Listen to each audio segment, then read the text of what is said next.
زمونږ بعضې ملګري میلاد تقسیموي وایي میلاد دو حیثیت لري، په یو حیثیت مستحب دی او په یو حیثیت بدعت دی.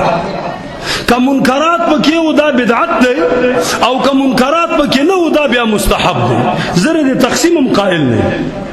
میلاد مستحب دی او منکر خو هر وخت منکر دی، مه یې کوه کنه. اوس به ته وایې چې د ولیمې ډوډۍ هم دوه حیثیته لري، په یو حیثیت سنت ده، په بل حیثیت بدعت ده. که چېرته د ولیمې ډوډۍ صحیح کوره منکرات پکې نه وو بیا سنت ده، او که ډمان راوستي وو بیا بدعت.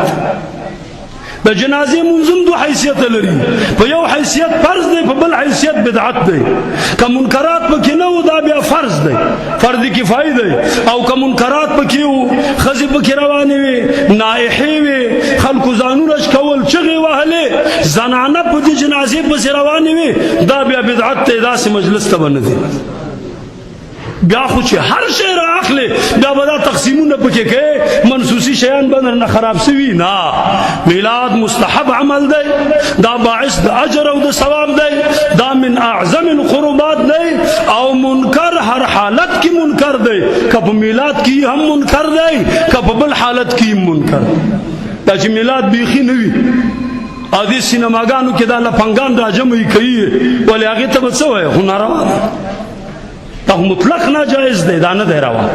بناءً دا تقسیم هم زما د مزاج سره موافق نه دی، او وجه دا ده دا خو بیا هر څه کې لګیا او د چا د منکراتو د وجې، د چا د ناروا د وجې اصل شي نه باید سړی انکار ونه کړي. ځینې ملګري یوه بله خبره کوي، هسې مثال دپاره یې وایي دا حله اسقاط چې دا ناروا ده. بیا چې ورته وایي خو احنافو کتابو لیکلي، وایي نه مروجه، دا قید د مروجه ورسره.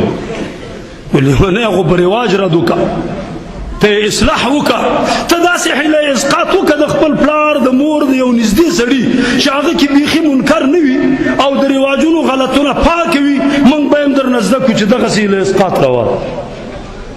تم دغسې یو محفل میلاد وکړه، د منکراتو نه خالي وکړه، موږ به درته درس او شرکت به وکړو، موږ به وایي داسې میلاد بیا صحیح ده. ته خو په خوله وایې مروجه، په زړه کې بیخي نه منې.